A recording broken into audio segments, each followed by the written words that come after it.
You're listening to the OCD Stories podcast, hosted by me, Stuart Ralph. The OCD Stories is a podcast dedicated to raising awareness and understanding around obsessive-compulsive symptoms. I do this through interviewing inspired therapists, psychologists, and people who have experienced OCD. Welcome to the OCD Stories. And welcome to episode 314. And in this one, I got on therapist Robert Fox, and we talk specifically about a therapy called internal family systems. Now, Robert experienced OCD himself and still does to a certain degree. So I got him initially on to share his OCD story, but then more specifically, we talk about his experience of internal family systems in his own recovery, but also now working as a therapist that uses this particular type of therapy. We discuss shame. What is internal family systems? We discuss OCD as a protective part of us and how this may be possibly protecting what internal family systems call exiled parts of us. We discuss what is an exiled part. We then go on to discuss anger and having compassion for yourself. Really interesting chat with Rob. It was really nice to get to know him on the show and hear more about IFS, or internal family systems. And the reason I've got him on to talk about IFS is just part of the ongoing podcast series of just exploring other avenues, not necessarily to convince anyone to go down these avenues, but just to offer insights that you can integrate into the therapy you're already doing, different ways of looking at OCD, which may, for you as an individual, really help. So that's why I'm putting this out there. See what you like and see what you don't like, and that's okay. Just find what works for you. And I also try and do an episode looking at therapists that maybe integrate IFS and things like ERP together. That is my specialty, an integrative therapist, so I'm always looking at merging things and finding the best in each thing and bringing it together. And thanks as always to NoCD for supporting the work that I do. NoCD offers affordable, effective, convenient therapy available in the US and outside the US. If you wanted to find out more about their therapy services and whether they take your insurance currently, head over to go.treatmyocd.com/OCD stories, or the link will be in the episode description. Thanks to Rob for his time, for sharing his own personal story and internal family systems. I found it interesting. And thank you to you guys. I deeply appreciate your listenership. Without further ado, here is Rob. Welcome to the show, Rob. Thank you. Good to be here. Yeah, it's good to have you on. And obviously you are a therapist, but I thought if you're okay, we could start with kind of your own OCD journey. Just anything you want to share about that. Yeah, well, I had OCD pretty much far back as I can remember as a kid and really struggled with it. A lot of painful memories of that. One of three boys, in terms of I was the middle sibling, and my brothers didn't have it. Nobody else in my family had it. But I was fortunate growing up here in Boston area. My parents were able to send me to some of the best treaters at the time. I'm grateful for that. I did do a lot of therapy, cognitive behavioral ERP, only minimally effective for me, for whatever reason. As I was saying to you a little earlier, maybe part the method of therapy and part my resistance to it. Has to be a willing participant. It's painful work in many ways, but it's evidence-based, so that's what I received. And the type of obsessions and compulsions I had were pretty much what most people, talk about, contamination, intrusions, sexual fears of being bad, as, impregnating a woman when I was 12 in my thoughts, to having incredible amounts of guilt and shame associated with minute things in some ways, like whether I missed the toilet when peeing, and just going off to camp and being racked with guilt and intrusions that interfere with my social life. Yeah. Yeah. And so it's interesting you talk about guilt and shame there, because it's something I've tried to cover more on the podcast recently, because Yeah. obviously when you think OCD, you think anxiety, and obviously it is there for many people. But for others, guilt and other emotions are just as powerful of a driver as the anxiety. Was that the case for you? Guilt, yes. Very, very. Uh, Guilt was like kryptonite around my neck. I felt so powerless with it. It sapped every ounce of energy out of me. Felt frozen, couldn't do things, especially when I was away from my parents, who I was very enmeshed with in terms of love them dearly. They're both still alive, fortunately, in their 80s, but I was too dependent on them, didn't have my own autonomy, age-appropriate autonomy. And it's because that was their way of, in their own way, were trying to show me love. But it was not building my own, as I said, independence appropriately.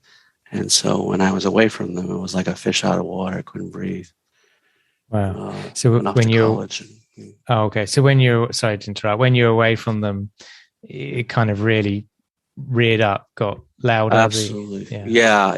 Even when I was with them, but when I went away, it really would spike. Like if I went on a bicycle trip for like a month when I was 17, 18, or overnight camp when I was, 10, 11 for a month or two, it just was so prominent. Yeah.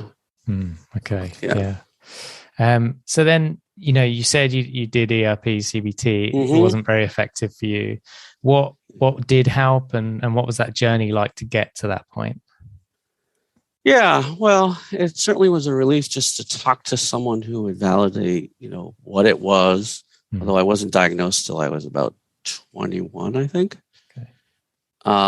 It was called, there would be like terms that were used, like your OBs. I think one doctor or psychiatrist would say OBs for, I guess, obsessions. But I never had a formal diagnosis till really about 21. And it was with a psychiatrist who told me, when I was speaking to him on the phone, actually, this was before COVID and all that. He actually was a little bit frustrated, I think. That's my sense, with the call, because I was obsessing on the phone. And I was perseverating over something that I was worried about. And he just kind of said it very abruptly, like, you have OCD and it's pretty severe. And I was like, oh, yeah. And I was like, no kidding. I already kind of knew that in a way, but yeah. So, talking, you asked what helped, and it was mostly just talking, feeling heard, feeling understood, having a label for it, actually receiving relief with the typical ERP of habituation and the anxiety coming down eventually after it spikes. Never really got that. I would do loop tapes after loop tapes, going round and round, and it was just felt like hell in a way, because I was, as it is, exposing myself to what I feared most. Didn't do a lot of ERP with compulsions, more thoughts. I had, puro, as they called it, mostly, but I also had some compulsions, but mostly intrusive thoughts that would rob me of living, basically. Yeah. And I kept trying with the tape recorder, listening to tapes, writing out line after line of what I feared and what was my worst fear with OCD. And I just, after doing it and not getting a lot of relief, I kind of abandoned it after a while. Yeah. And then, lo and behold, I'm 57 now, and between 21 and 57, there was a lot of suffering. Mostly for me, it came in the form of relationship type OCD. And I was married to my second wife, and I was struggling with a great deal of anxiety, and ended up putting myself, with my father's help, into McLean for about 5 weeks, 6 weeks, where, I was at one of the best places in the world, Harvard and affiliated MGH or McLean, and spent about 2 weeks in a locked unit where they observed me before they transferred me to the OCD unit, which was unlocked. But even there, maybe a combination, as I said before, of resistance to doing it, perhaps, but also the focus of the ERP was, as a therapist at the time, I had a great deal of shame going into the hospital. In fact, at one point, when I was in that locked unit for 2 weeks before going to the OCD unit as a customary thing to observe me, I bumped into one of my older clients, and it was a horrific shame attack, basically. He's like, "Oh, geez, you make visits." And I said, "Well, this is a different kind of visit," as he looked down at the wristband that I had.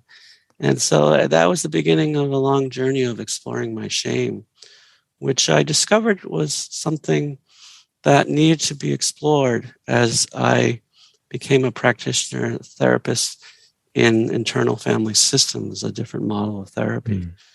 Shame is at the root, in my opinion, even though it's at this time not evidence-based for OCD, but I have no doubt it will be, based on my own personal as well as professional experience with clients, that it absolutely will be at some point. That shame is one of the hallmarks, in my opinion, of what a precursor to OCD. It's a commonality that I see. I don't ever want to speak for any individual person because I have to ask them. I can't assume, but it's pretty much across the board that shame comes in two forms. One, the experiences in our childhood that we have that are embarrassing or feel embarrassing or exposing or humiliating lead to really intense shame, and I think is at the foundation of some OCD. And then I believe there's a second part that because you have the condition, there's shame that can come up with the stigma in our society about mental illness pretty much of any kind. So there's a stigma. So let me pause there because I've said a lot. Yeah, no, that was all fascinating. So I guess my question is, when in your journey did you come across IFS, internal family systems? Was it kind of looking for solutions to your own problems, or did you just start trading in your own therapy practice first?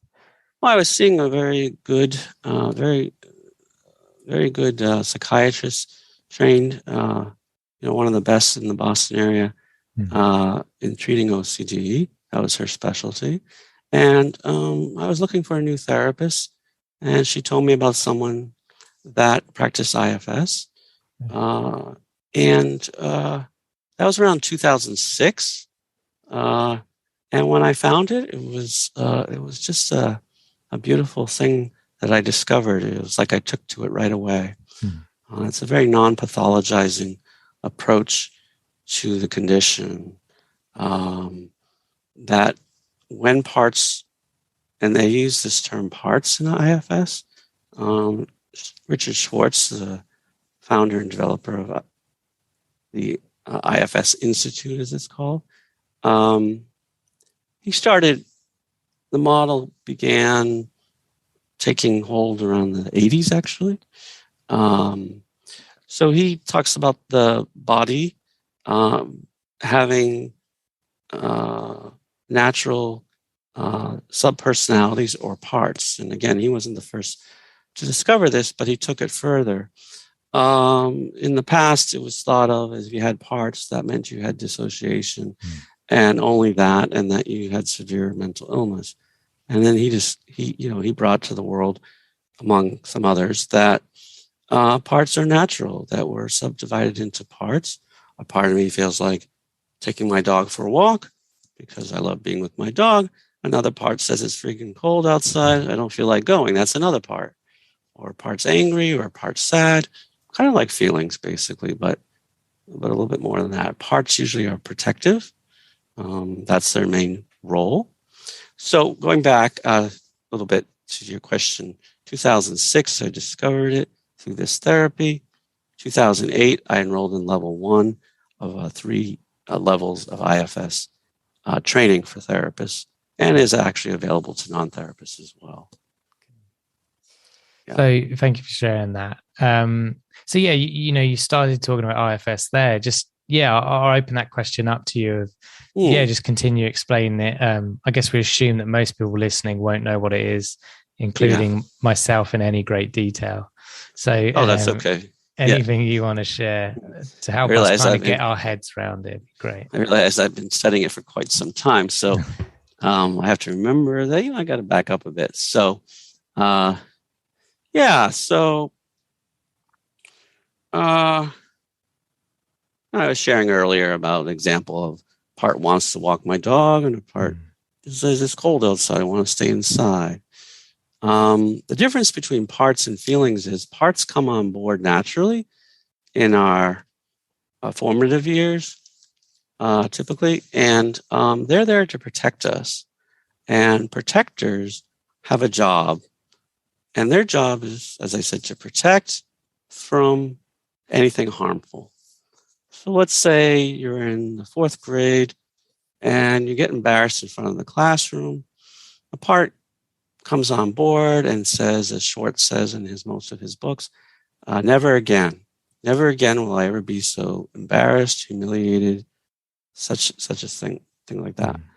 And that part almost signs up for that job to protect you for the rest of your life.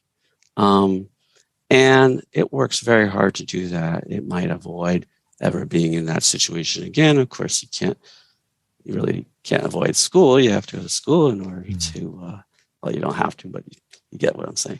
Yeah. So, or you might avoid crowds. You might be shy.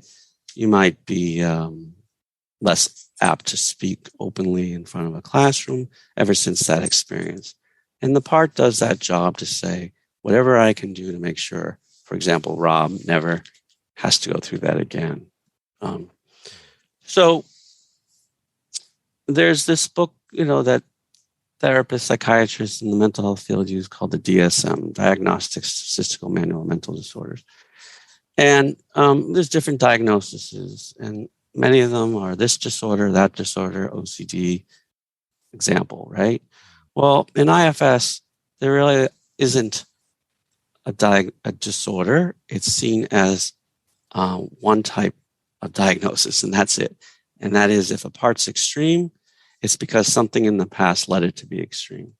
So if I had extreme humiliation, then another part to offset that humiliation a protector will go to work to make sure I never get humiliated again. And so the part's considered extreme when it's acting out of the norm. And OCD is one such part. So basically, we don't consider disorders as part of IFS. We just say the part's extreme. Let me just see if I'm covering my bases here. Yeah, any questions so far? I got some. I don't want to interrupt if there's more on this. I just have to remember to pause. Sometimes I get rolling here, So let's see. So there's 2 types of protective parts. Managers and firefighters. And their job, again, is to make sure things don't happen that will lead us to feel badly again. And the term for the part that has memories like the humiliation in the 3rd grade, those can be considered exiles.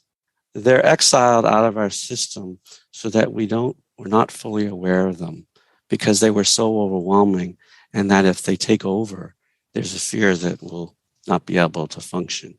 So they're exiled, and they carry burdens, and the burdens they carry are, I'm bad, for example, or I was stupid. These are just examples that could be taken on by a person based on a very unpleasant experience. So the two protectors that work hard to make sure the exiles don't surface, and Schwartz talks about this in his book, that these exiles are like young parts that are kept down in the basement, figuratively, and they start to creep up through the floorboards over time, because that's just the natural thing, in a way, that they start to become into our consciousness sometimes. And that's extremely frightening to our system. So the parts go to work not only right after a painful experience, but they continue through our lives to suppress these exiles so that they don't overwhelm the system. So the two parts, as I mentioned, are managers and firefighters. Manager parts are a subtype of part of the protectors that the job is to proactively or preemptively make sure that that exile stays down.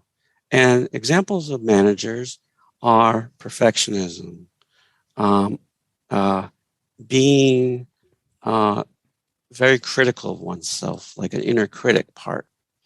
And again, the job is, if I get perfect A's, or am the perfect husband, or the perfect child, supposedly, there are no perfect people, because that's part of being human, of course. The assumption as a child, adult, is that I won't be rejected and humiliated ever again. And so that part goes to work to do whatever it can. And usually it comes in the form of an extreme, because it wouldn't be considered a manager or firefighter unless the part is extreme. So when I was in college, I studied extremely hard to do whatever I could to never get, I spent hours and hours in the library just so that I never had to witness shame or humiliation that I had when I was a child. What happens if I got B's or C's or didn't graduate? So that part is trying. And that part has good intention, as all parts do. There are no bad parts. That's the title of Richard Schwartz's latest book. There are no bad parts. Every part has good intention. The outcome may not be positive when the part is extreme, but the intent of the part is always positive. Mm-hmm. So some might say, well, people who do bad things, are those good parts? The intent of the part is positive, even if the outcome is not. And people are forced into extreme roles. That's what leads parts to become extreme. So we got these proactive managers that are working hard to keep it down. If I'm a really good person that doesn't do bad things, well, then I'll never have to have that awful feeling again that may have occurred when I was 4, 5, 6, or even earlier. Now, unfortunately, inevitably, no matter how hard we try to be perfect, we're not as humans. And we get blended, as they call it, in IFS. Blended is a term for feeling some semblance of the exile, or even getting overwhelmed by the exile. And the parts are not happy about that, these parts of us. And one such other protector is called a firefighter. And Schwartz came up with this term because, like a firefighter, they douse the flames of a raging fire. And if we become so blended with a exile, the firefighter says, too late, the managers aren't working. It hasn't stopped that exile from coming up, no matter how much I try to be perfect. And examples of firefighter can be anything. And those are reactive as opposed to preemptive.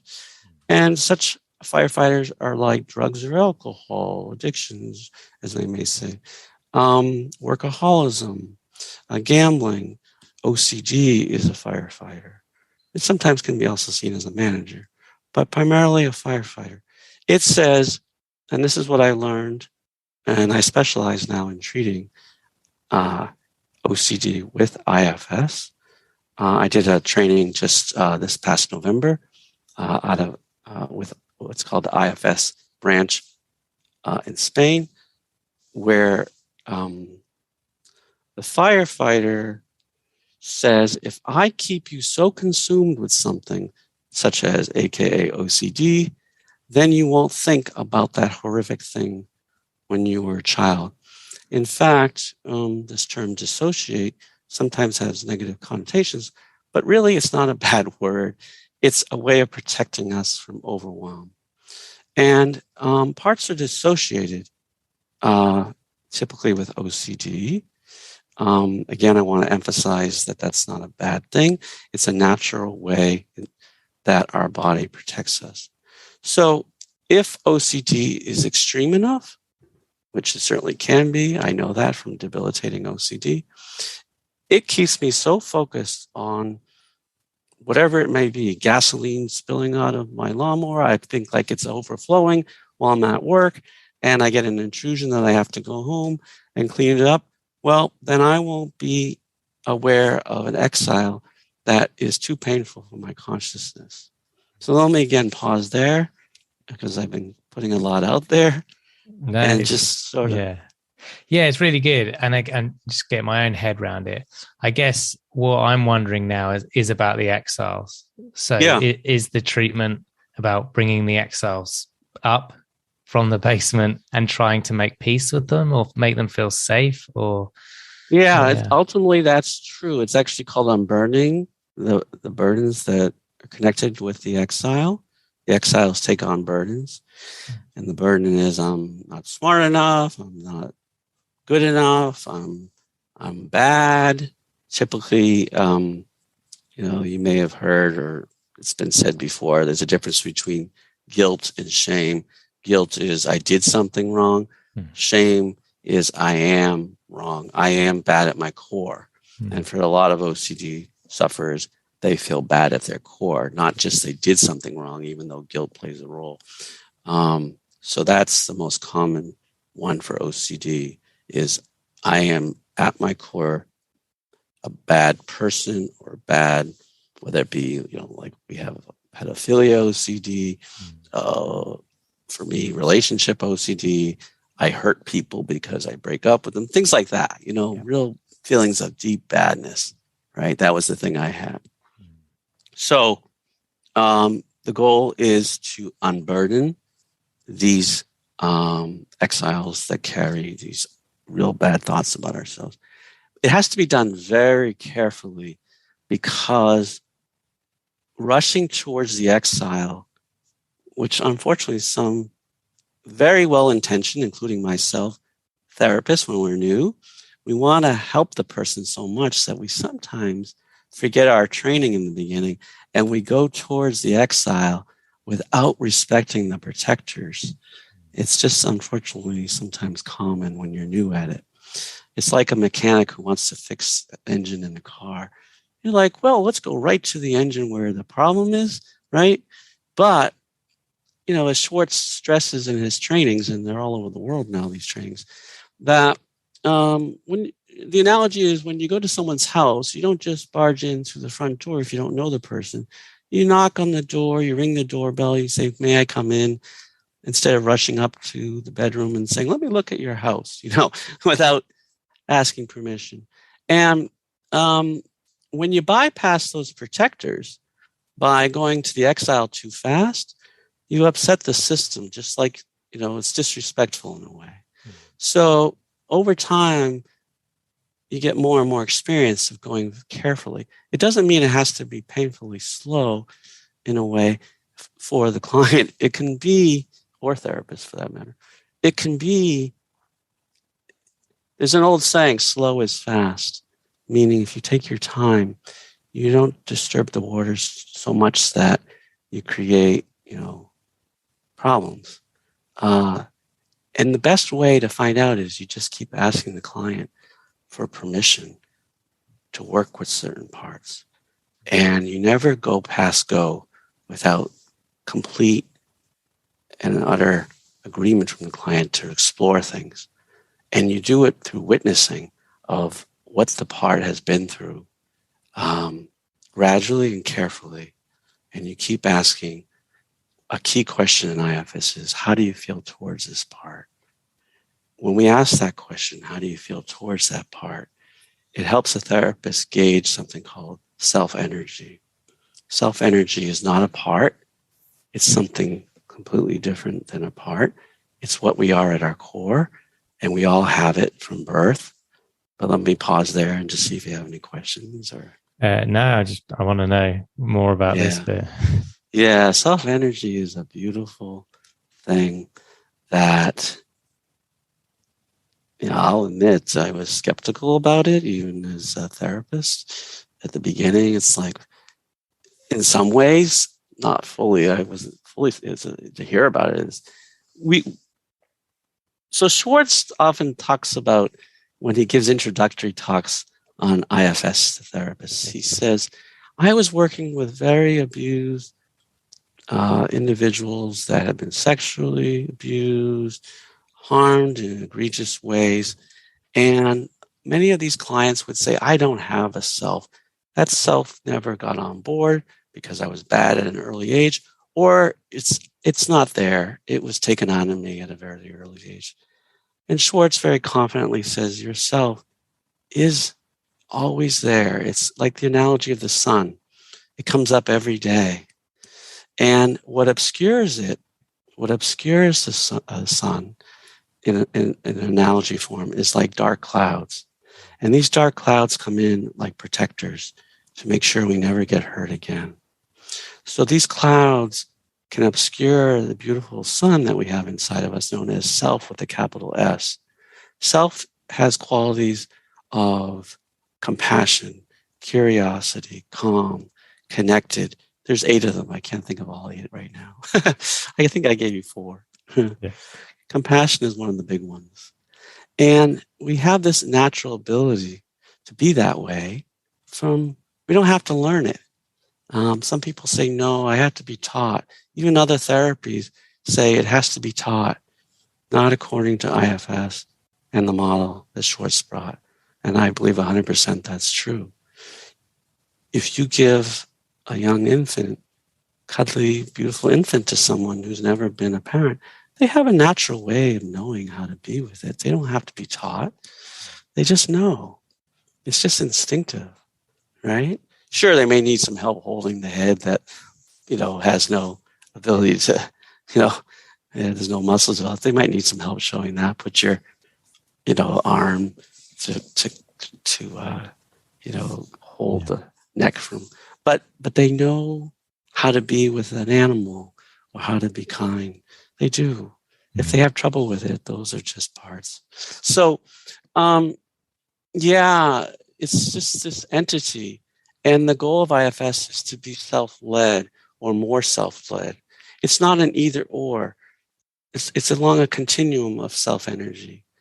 And even therapists have parts that come up during therapy, out of therapy. And when they do, as Schwartz taught us, is the more we're able to be in therapy self-led and not protective-driven, but self-led at the forefront, then we're with our clients with a very healing entity.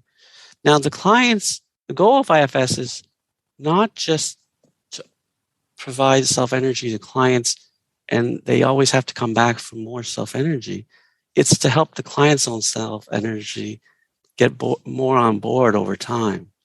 But there's a thing called borrowing self from the therapist for a while until their own system kicks in. And that's so that eventually the client has it within to do it. They have it. It's just that, as I said earlier, the parts are extreme. So I can tell when I'm in self or partially blended. I've actually been with clients where they call me out on it, and there's another part that sort of says, "No, I'm in self. I'm right here with you." Yet the client's very adept at picking up when we're blended with another part. And over time, you get comfortable with saying, you know what? Amy, Sue, whoever the client is, you're right. There is a part blended with me. I was having some kind of argument an hour before, and I'm still blended with that feeling of protectiveness. And they pick it up. They're very adept at it, as I was too, as a client. And the wonderful thing is, when you can own it as a therapist and there's a repair between you and the client, that just builds greater professional relationship. There's more trust. It's not always easy to own it at the beginning because we're trained originally is not to show those things. We're trained to be strong sometimes, or at least I was. Don't show that stuff. Even as a therapist, I was really like, I'll never share my personal stuff of these OCD stuff with any therapist. And then you go into the trainings and we learn that it's safe to open up because parts are understood when they're witnessed and respected for what they're doing. So again, let me pause there and just check in.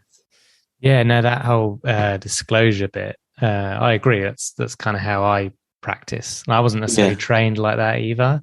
But part of what I do is acceptance and commitment therapy, and they also kind of teach that of you're human and you show it, Yeah, AEDP, accelerated experiential dynamics, psychotherapy with Diana Fosha, similar things. Self-disclosure is not, such a taboo thing anymore. No. When it's in the service of the client, exactly, it can be very helpful. Yeah, I agree. So I guess what I think would be useful, whether it's from your own personal experience of OCD or whether you can share one of your clients, if there's any examples to just, so you've done a great job of detailing protectors and exiles, but almost, I guess, bring it to life in an OCD case example, again, whether it's your own or someone else's. I'd be glad to share one of my own. So I was fortunate in my level 3 training of IFS, the last one, that after graduating from level 3, Richard Schwartz would have, at one time, he doesn't do it anymore because his schedule got so jam-packed, but at one time he would have these annual summer kind of reunions for the level 3 people. And it was just wonderful because it was in a relaxed setting. And at one level 3 reunion, I was with 20 of my peers, or maybe 15 or 20, and we're meeting with him, and he's telling us this might be my last one doing a retreat like this. And I'm like, I got to grab this opportunity to get some help with something I haven't resolved. So I get to do this, what they call a demo. A demo is when a therapist has the opportunity to either role play or get help with their own personal issue. And I chose to work on a personal issue. I don't remember exactly what the original item that I brought up that I wanted help with, but I tell you what occurred. So yeah, it's interesting. That might be also a little bit dissociated because I don't remember exactly what it was I wanted help with. Either that or it's been so unburdened, I don't even remember anymore. That would be nice. I think that's true though, because I actually feel so much better than I did. I mean, like, I don't kid you when I say it's about 95% better than it ever was. It's never gone, in my opinion. It comes up once in a great while under, something more extreme, but it doesn't last long. It doesn't stick long.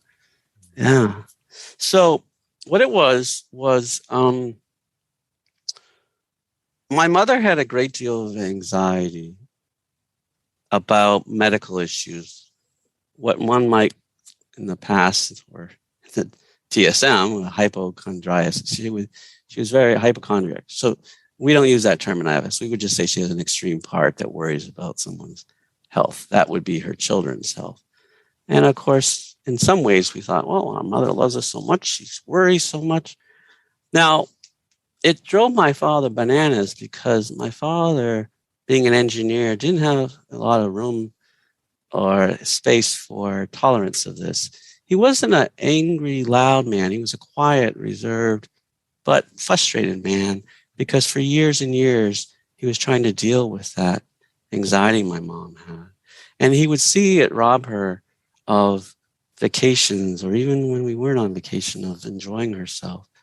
And he had a job or a protective role where he thought, I got to keep my wife from being overwhelmed. And the source of overwhelm was if her children ever brought to their mother's attention something that medically was bothering him. Well, you can imagine how difficult that would be for a child where they have to become afraid, or were afraid, as it was for me, of bringing up things because my father would put a stop to it. And that created a lot of tension for me as a child. My brothers, not so much, but because I was very sensitive as a child, and a sensitivity that I didn't like for a long time because of what I learned or took in as a child about that sensitivity, I actually now love and cherish it. But I had some medical stuff that worried me. And basically, what happened in this unburdening with Richard Schwartz was unburdening a great deal of rage that I had built up that I even wasn't fully aware of that was inside. So the rage was at my father because he had oftentimes blocked me having access to my mother when I needed comfort. And that was extremely terrifying for me. And during this unburdening with Richard Schwartz, I remember being on vacation, sitting in the back seat of a station wagon with two brothers, one on either side. And we were going to Florida as we did every year. And I was worried about, at that time, a great deal of ear pain. Sometimes I got from a buildup of earwax, believe it or not. But my father wanted us to be on vacation and not deal with that. He's like, oh, you're talking to your mother about it. You keep going over it. He didn't want to stop. And that really was scary to me as an 8-year-old, not only because I was in pain, but why is my father doing this? And this rage built over many years. So I think what I originally wanted to do was unburden that feeling that was causing my OCD to be intense, even sometimes up until this unburdening. I had done one unburdening with Schwartz prior that was very helpful, but this was the major one that I did with him. And so I didn't know it. And even when I started this, I didn't even name it that it was rage, but that's what it was. And so slowly and very methodically, Schwartz got to witness this boy who was on vacation. And my 15 or 20 peers are all listening very closely and learning at the same time. So Schwartz gets to know this rage. And what happens, and I remember this very distinctly, is I didn't want to talk about that rage because I had exiled it. And with OCD, there's many, many layers of protection. And because this was Richard Schwartz, I had already developed such trust with him and confidence that I could turn it over to him that, yeah, it did make it somewhat easier, but I won't say it was an easy feat by no means.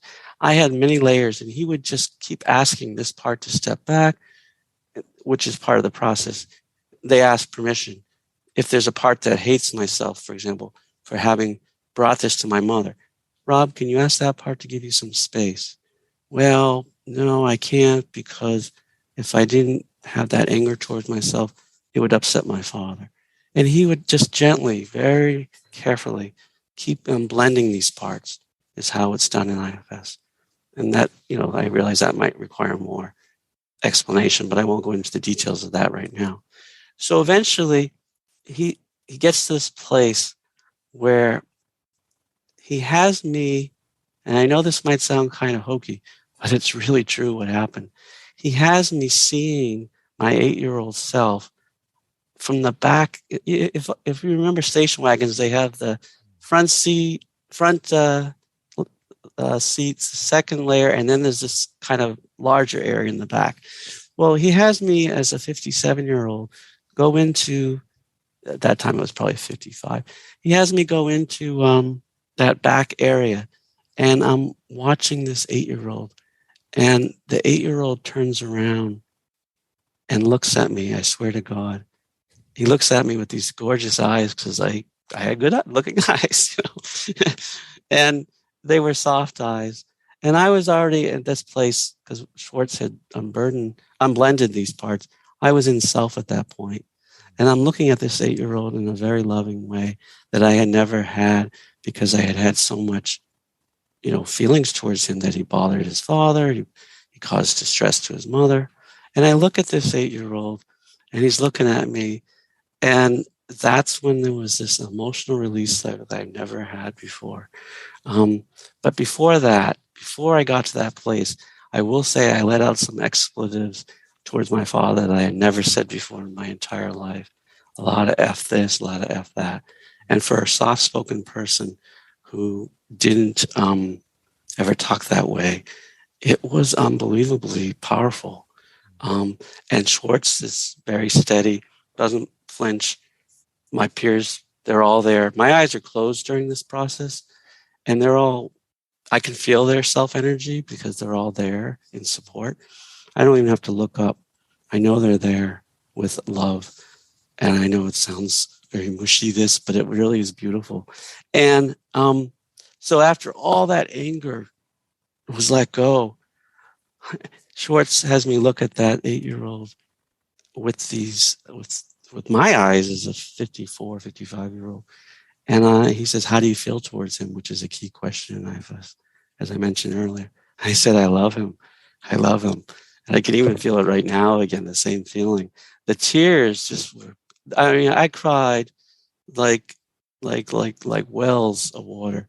And I just said, I love him. I love him. He's beautiful. And this little boy is looking at me. It's me. It's me. And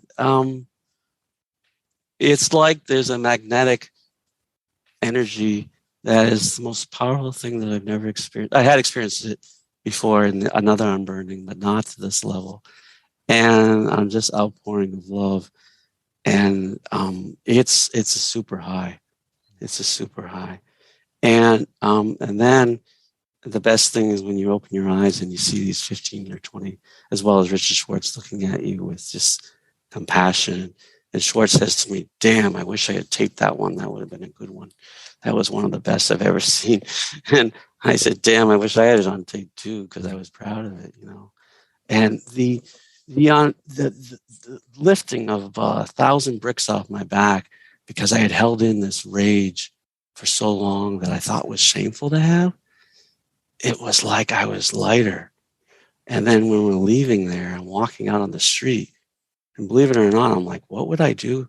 Wait a minute, who am I without OCD? It's so much of my identity. And I don't know what to do almost with it. It was a weird feeling. I said, that's who I am. Am I? Like, it had just become so part of my makeup. And it was a weird feeling walking down the street towards the T to go home. At that point, I was walking along because I was going home. And it was like a sadness in a way. Like, I don't like OCD, but it was also part of my life. And I was kind of grieving this loss of grieving for what could have been, what was, everything. But it was okay. I mean, I checked in with Schwartz a couple days later and telling him how I was doing, and it was unbelievable. So, yeah. Do I still have OCD? Yeah, I'm not going to lie. It's there, but not anywhere near what it used to be. And when I do, I know what to do with it, you know? And there's more to it. I'll tell you at another time, probably, maybe another podcast of something I discovered later when I became aware of my anger and how I was with it as opposed to exiling it. And that's what's magical. And that's why I teach now. I did, as I said, a training with Spain virtually with about 65 other therapists, IFS therapists, on how to do this work. That at this time is not evidence-based, but as I said, there's no doubt there will be.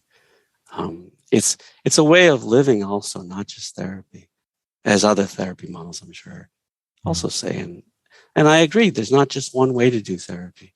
I do EMDR, I do AEDP, and I do IFS. Those are my three modalities. And there's different times when one works, I feel, better than another. And I think it's great to have a toolbox of other approaches, as I'm sure you do. Yeah, absolutely. Anyway, there again is another long-winded statement. It was good. Thank you. And thank you for sharing a personal anecdote. Yeah, I really enjoyed that. I had a question and I'm blanking. Sure. Take your time. Yeah, I think anger's a big one. I think it was a big one in my life. Yeah, And that's just other than shame, anger is the other one I think is part of most of the clients I see with yeah, OCD. like repressed anger, like Repressed unowned. anger and Yeah. thinking it's bad. Yes. There's Yeah. some called disowned anger or anger in exile, we call it. Yeah. Yeah, Yeah. you had that as Took me well. many years in therapy to be able to own that I was angry. Yeah, Even saying it now, I struggle yeah, to admit that. yeah. Isn't that amazing? Yeah, Yeah. yeah, I mean, my therapist that I still have, I believe in therapy because I think it's like an 8-year-old told me. He goes, "We go to the gym to lift weights," and he says, "Therapy is like floss for the brain." I'm like, "Wow, what an articulate 8-year-old," yeah, So yeah, anger. yeah, yeah. It's for me, it's huge. I can't speak for everyone, but I think it's there. Like I did a podcast the other day with someone, and they said OCD people are incredibly nice, like but to their detriment. And Yeah, I think there's a lot of truth in that. I think they're nice because they can't. I don't want to say to everyone listening. I yeah, think sure. there's for many they've repressed that anger, or they're not willing to own it or admit to it, and therefore they present as very nice. And it's not to say they're not nice people, but Yeah, it's healthy to have anger at times it and to own is, that and anger and to to express it. own it and to be Yeah, assertive. We There's a big fear, and a lot of trauma books talk about this fear that the anger will take over and that will be this monster somehow. It's a very common thing talked about, as I'm sure you've read as yeah, well, that there's this terrible fear, or what they also call a dissociative phobia, fear towards that part. So, yeah, my therapist spent years saying to me, "So, how are you feeling?" "Well, I'm not happy with something that happened." "Yeah, but how do you feel?" And it took me a long time to say, "I'm angry." Why I couldn't get there? Just like you were saying, yeah. because we think it's somehow, or at least I won't speak for you, but we think it's somehow bad to have that.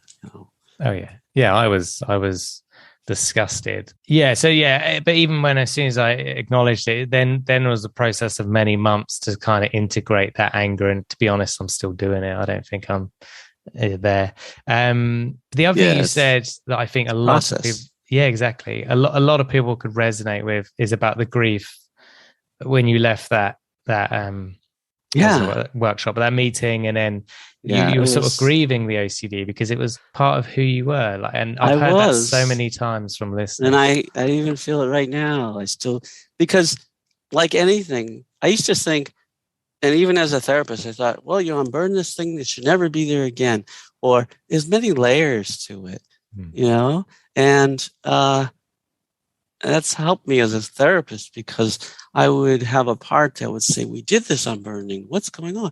And I wouldn't want clients to think I was impatient, but what I had to learn was that it's layers over time. Yes, there are some major unburdenings that can unburden a significant amount, but it takes time for our system to integrate all that. And so, going back to the grieving of the OCD and what was grieving of the self, it was a sadness, certainly happy, but sad at the same time. You said that's common. Yeah. Yeah, yeah, Yeah. exactly.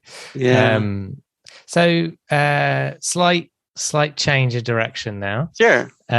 So if you could pick up the phone to the 20-year-old Rob, what would you Yeah. tell him? Oh, I tell him the one that had just been diagnosed with OCD and carried a lot of shame because the word obsessive and compulsive sounds so like, man, there's something wrong with you, is what I thought. Like, yeah, there was something, but it's not this bad guy. It's a guy who's just struggling because of what happened in his life in the past. Yeah, probably some genetic predisposition. There's probably truth to that. But I consider a lot of what happens in our environment, what our families, the hurts that we go through. I'd tell that 20-year-old guy, I'd say, hang in there, man. There's a good method, and you're gonna meet a guy like Richard Schwartz and all the other IFS therapists. And actually people in general are wonderful when we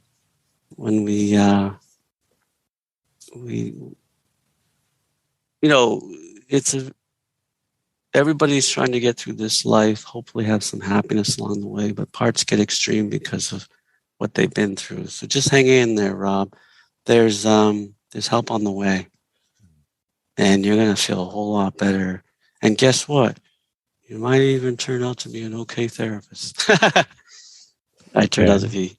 I love what I do. I do because I'm sure just like you. I don't want to speak for you, but it's beautiful to be with people it's a privilege to be allowed into their lives. Yeah, it's an honor. Absolutely. So just hang in there, Rob. It gets better. Yeah, nice message. And then you've got a billboard in Boston. What do you want written on that billboard? Oh, like figures or an actual billboard? Yeah. Yeah, like right over Route 93 or something. It would say, that's a good one. I like that.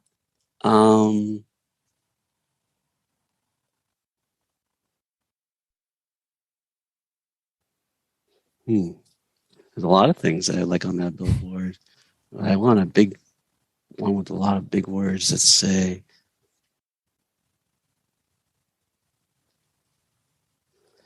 it would say, you're really okay, Rob. You're really okay, with a big exclamation point. Nice. You're just fine the way you are. In fact, you're more than fine.